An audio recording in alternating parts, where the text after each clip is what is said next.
the demise of the Inca and the ascension of the conquistadors really was an end to a great deal of the living mysteries of South America and Peru in particular.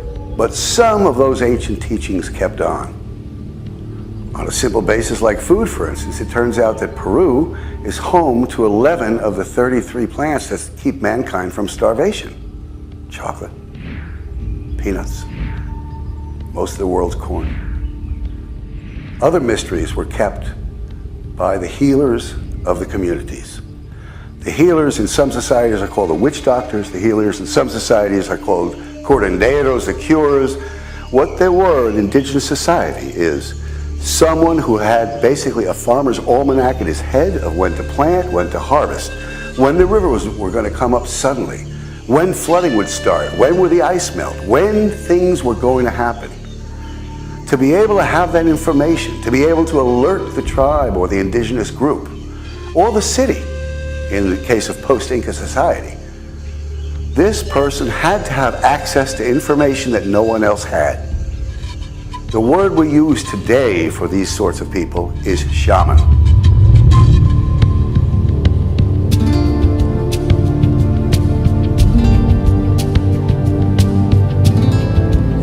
But it has become the term that we use, the nomenclature, to describe the person, man or woman, who understands the plants, understands communication with the plant and animal and invisible world that indigenous tribes really do depend on.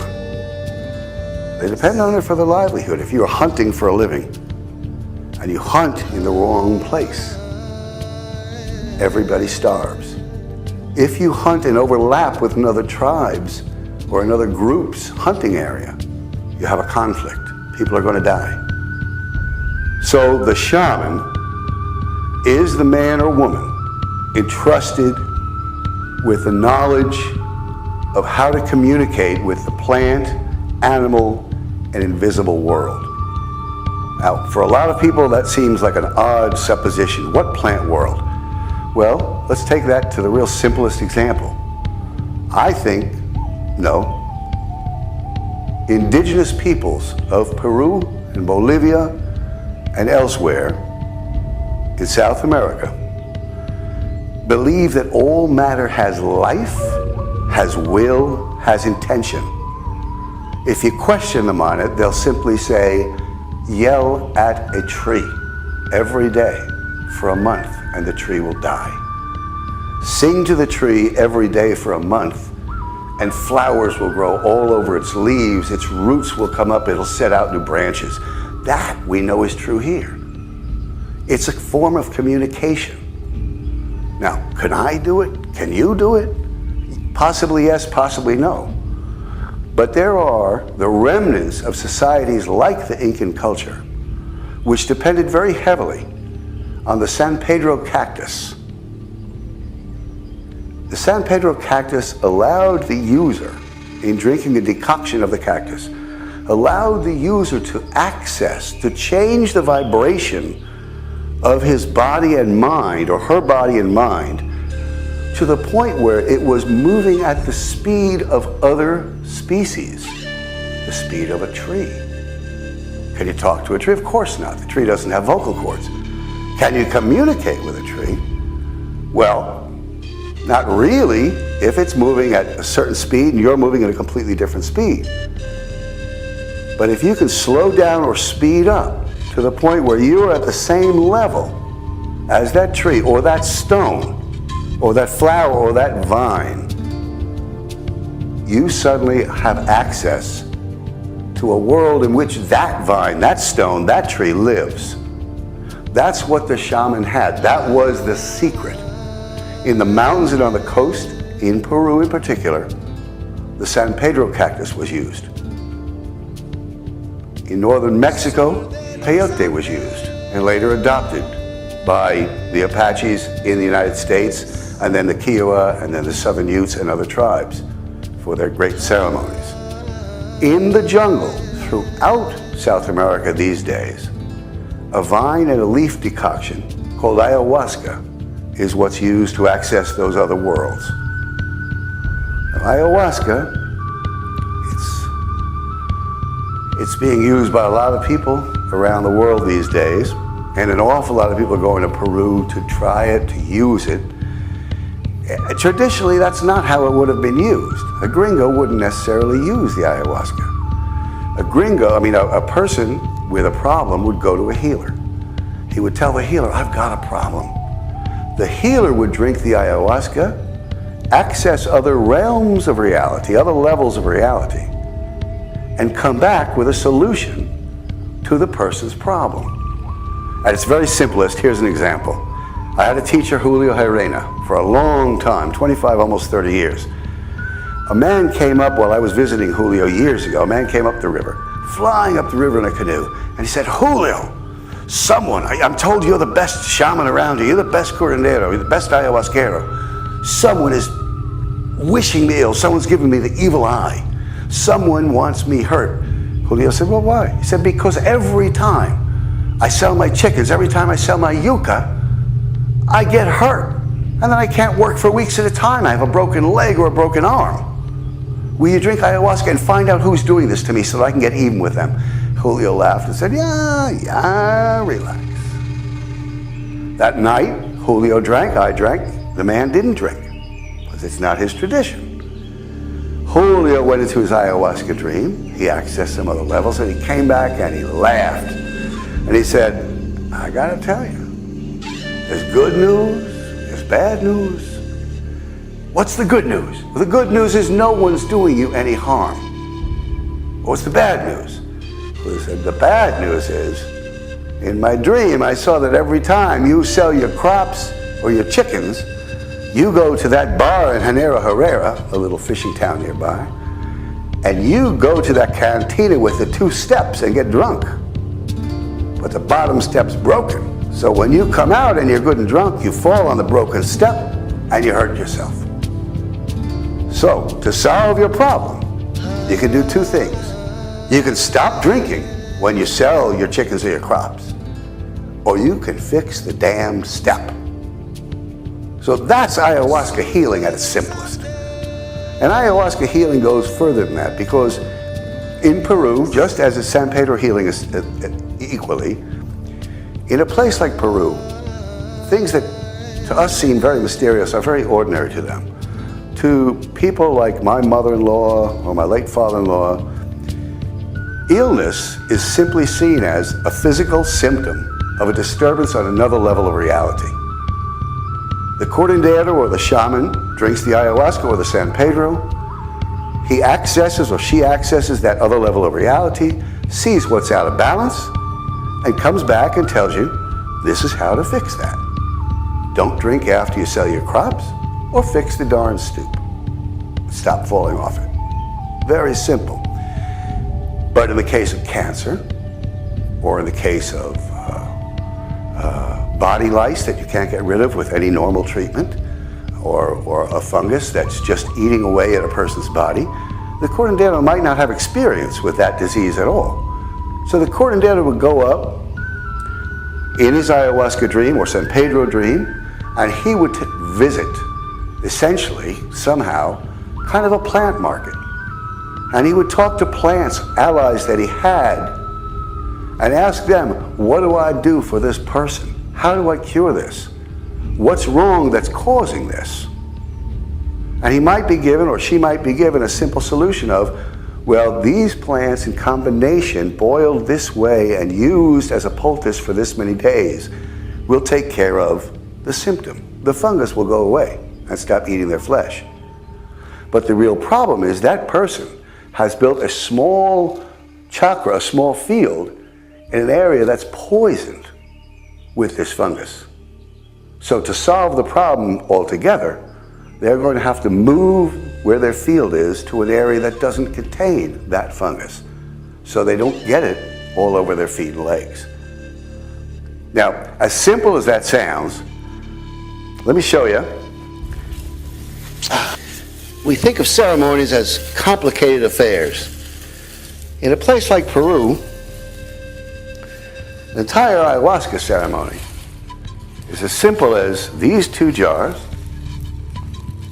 a couple of cigarettes, and the ayahuasca medicine itself. No robes, no magic, no big altar with 100 stones or 1,000 crystals on it.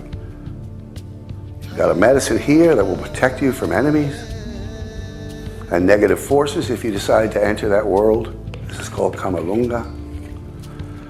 And it's got elements from the jungle, the mountains, and the coast of Peru, which protects you from all negativity. A little perfume, which ayahuasca loves. Florida water.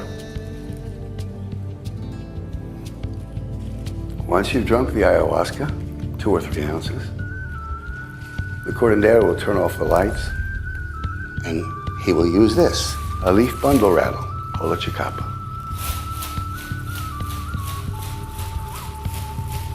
And he'll sing. And the songs he sings are called Icaros. And they are songs to call spirits, his friendly spirits. Spirits that will help you find the healing you need and help him find the healing he needs to do for you, or she. And the whole Icaro might be as simple as ha-hia, ha-ya, ha-ya, ha-ya, ha-ya, ha-ya, ha-ya, ha-ya. The sound of that chicapa is like a kite string. With that sound, and with his Icaro, the curandero tells you, fly, fly, little spirit. Go see what you need to see. He might tell someone else in the same ceremony with the same song. You are thinking in spiral thinking. You're obsessing about something. I can see it. Shh. Sit down. Take a time out for 5 minutes. You. Don't get caught in your own head. Move around. A very simple ch-ch-ch.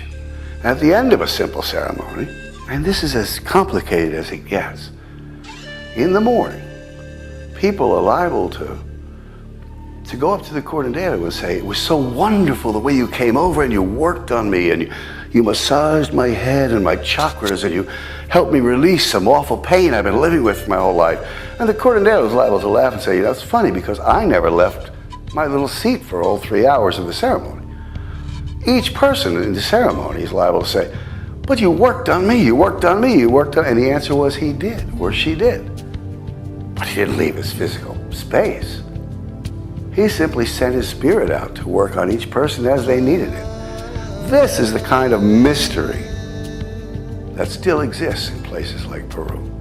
And it exists not just in indigenous villages, but it exists now in mestizo villages, in big cities like Iquitos, where people like my in-laws moved from the river, but they needed their curanderos, and their curanderos moved with them.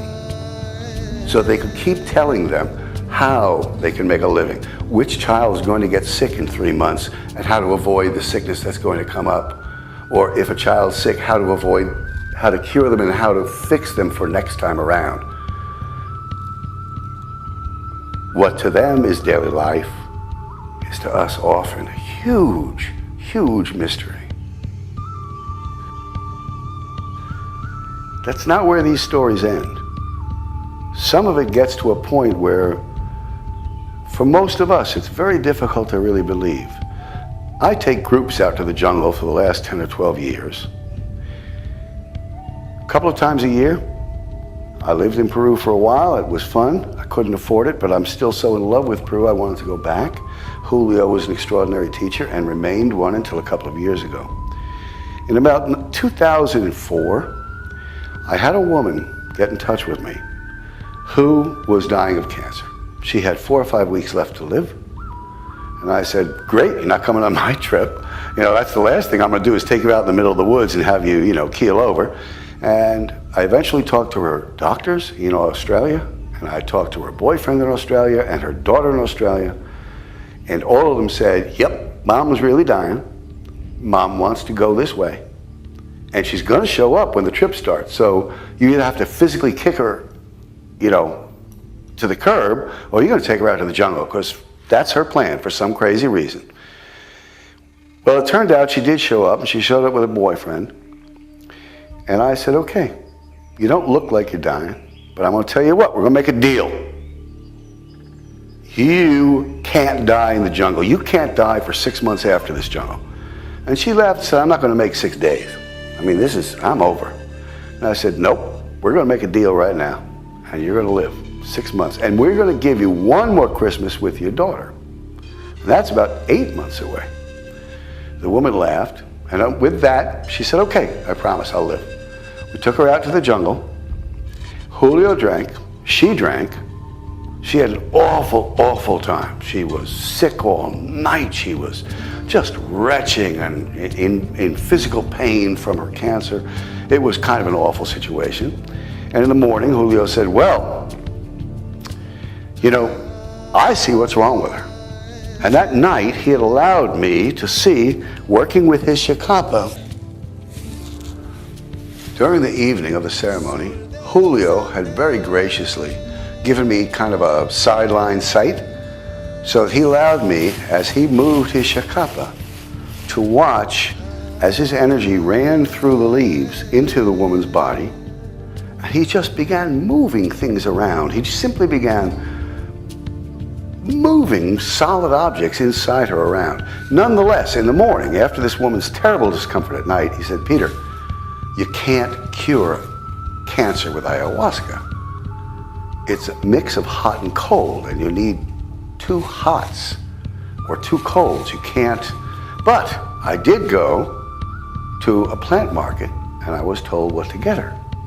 So he sent his younger son, Jairo, who is now a curandero, out to find a remedy, a tree called a medio renaco, and to bring back a large amount, 15 or 20 pounds, of tree bark. With that tree bark, he cooked it down all day, and he took the essence and put it in aguardiente, cane liquor. The woman was a teetotaler now, and he said, you need to drink an ounce of this in the morning, an ounce of this in the afternoon, an ounce of this at night, until these 3 liters are gone. That will take care of your cancer. The woman laughed, she didn't drink, she hated the taste of it. She still did it. Now I want to tell you, as odd as it seems, because we're dealing with things that really don't make sense on this level. They make sense on every other level of reality, but not here, not now, where everything is solid, because things really aren't so solid. She drank it, and I was so happy that she got out of the jungle alive. And she took a boat with her boyfriend down towards Manaus, Brazil, from Iquitos. 6 months later, she called me to say, Peter, I still hate you. It was the most uncomfortable night of my life. I hate you. I hated the trip. I hated the mud. I hated pooping in the jungle floor, because I'm a lady. But I'm in northern Italy driving around on a moto right now, and I'm enjoying the mountains. I still hate you. Click. 6 months later, she called me again. Hello, Peter? Yes. No, we're in the islands, Sardinias. Yes, so we're in Sardinia right now, and we're having the greatest time. I still hate you. I hated the trip, and you didn't do anything for me. 6 months later, and 6 months later, and 6 months later. This woman couldn't be killed. Julio's medicine had been so good. What Julio had done, moving her energy, moving her knots, moving her tightness, moving her pain around in her physical body. And then Julio's utilization of a tree that in another case might not work for a person's cancer, but the tree bark in this case worked just right for her. Now, I haven't heard from her the last couple of years. It's very possible that she's passed. But anybody who was due to die within 10, 12 days of me meeting them in 2004 or 5, who was still yelling at me for being a lousy tour guide in 2009, got more than their money's worth. That's what this medicine can do.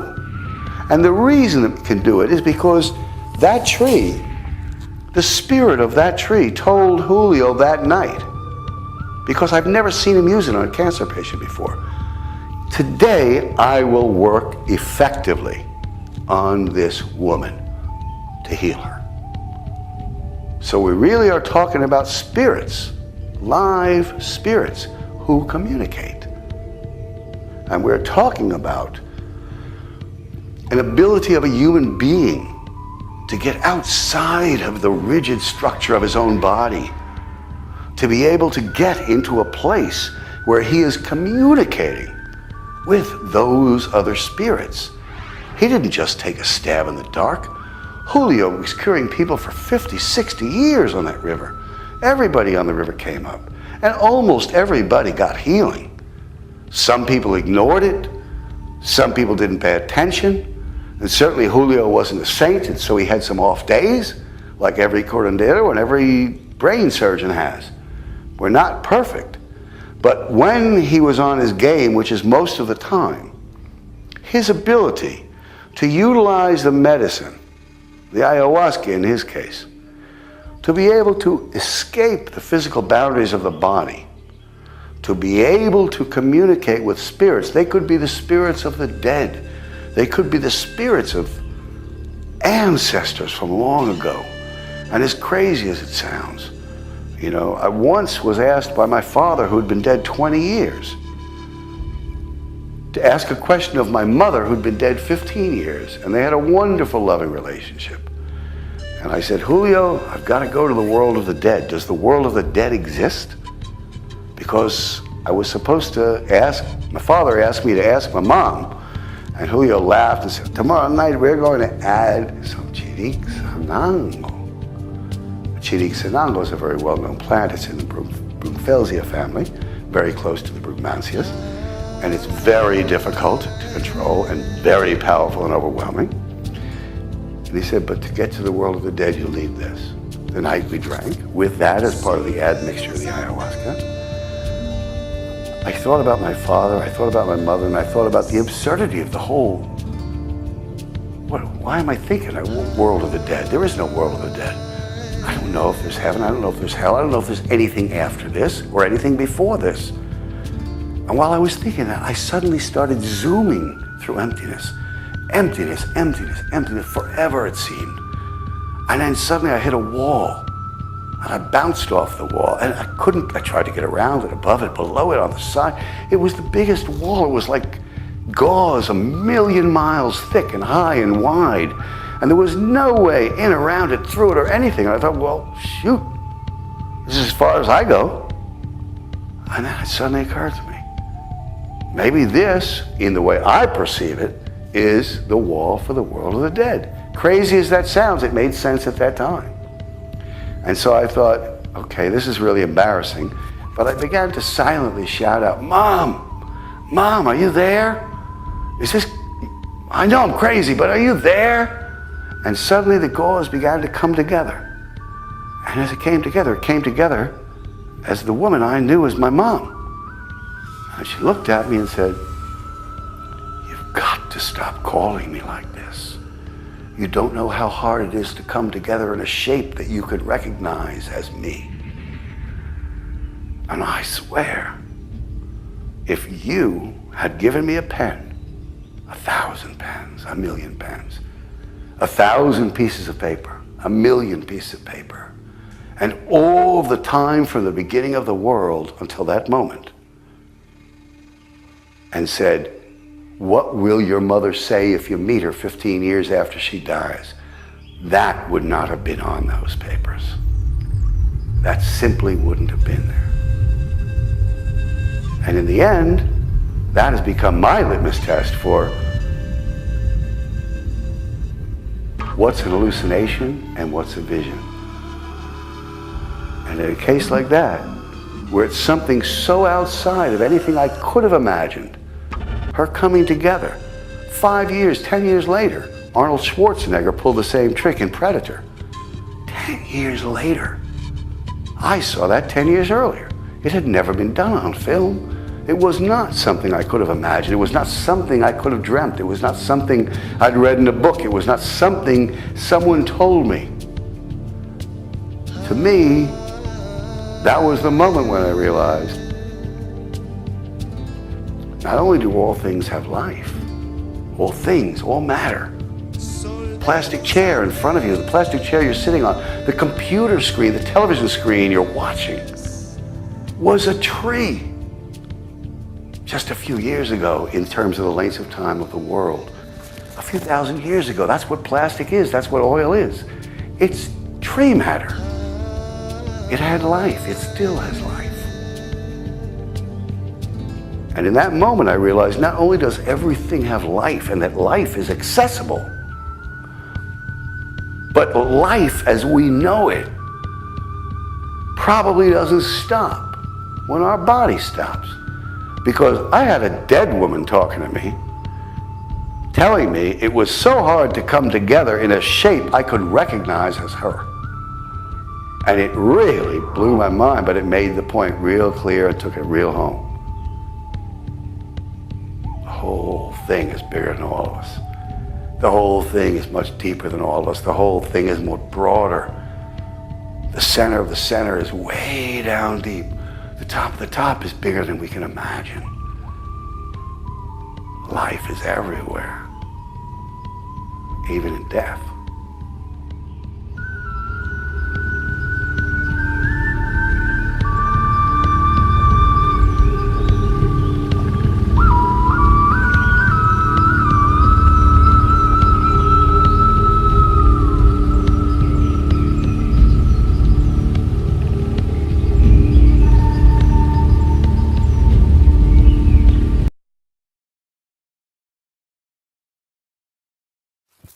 Watch your heads on the brush. Watch your heads on the brush.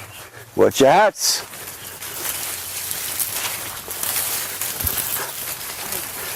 Don't let it snap on you. Alrighty, guys. I think we got a pretty good place. We can take a rest for a minute. I got a couple of things I got to say. Traditionally, when we think of Peru, we think of the Inca culture. It was the highlight culture of the continent. South America. The Inca, in fact, came along around 1200, 1220 is the first time we're really aware of them. And we don't know much about them except they were a small indigenous group in the Cusco area, which later became the capital of the Inca Empire, in the mountains. The Inca only lasted 300 years. Now the thing with the Incas that was extraordinary was that in a period beginning around 1340, as far as we can tell, they were able to incorporate mostly peacefully through enticement, through offering of wonderful gifts, through offering of better food crops year-round, through offering of a better lifestyle, able to incorporate several hundred indigenous groups into a fast-growing empire. And by about 1400, they began the largest building spree in the history of man as we know it. What they did with those incorporated groups, and only a few of them fought the Inca very hard, some did, but most of them went along with the Inca plan, was beginning in about 1438, as far as we know, they began the largest building spree in the history of man to the best of our knowledge. What they did was build cities that ran from North Ecuador all the way down to Chile. 2,000-3,000 miles of cities. Cities that ran from the mountains and the second largest range of mountains, second highest range in the world, the Andes, that ran down to Lima and also down into the jungle. We still don't know what path they took to make it to Lima. We don't know what path they took to make it to the jungle. It has never been discovered. We also don't know how they built these cities. The Inca traditionally had a road system that was built wide enough for one man and and a llama to walk on. That's about 4.5 to 5 feet wide. After that was sheer cliff. That prevented anyone from coming and trying to attack them. Okay? But yet, we've got things like Sacsayhuaman, where some of the rocks, 15 by 20 by 15 feet, were quarried from as many as 7 kilometers away, often 2 or 3 mountains. But the Inca had no pulley system, no wheel. Now imagine the task of the Incas to quarry rocks and stone, some of which weighed 50 and 80 tons, with no metal tools. Rocks that are then moved several kilometers on paths that are less than a quarter wide, a quarter of the width of those stones, with no draft animal, Now you think of llamas, you might think they're a draft animal, but in real life, a llama with 71 pounds will sit down, and you can beat it to death. It will not stand up for you. It simply doesn't have the knees to be able to carry more than 70 pounds. It is not a draft animal. The Incas also never came up with a wheel, and they had no pulley system. One of the great mysteries of all time remains, how did the Inca quarry the rocks? How did they move those stones over roads that were so narrow? They couldn't have been balanced along those roads to move them. And then the third great question is, if you see a picture of something like Sacsayhuaman, how do they interlock as many as 10 to 15 stones,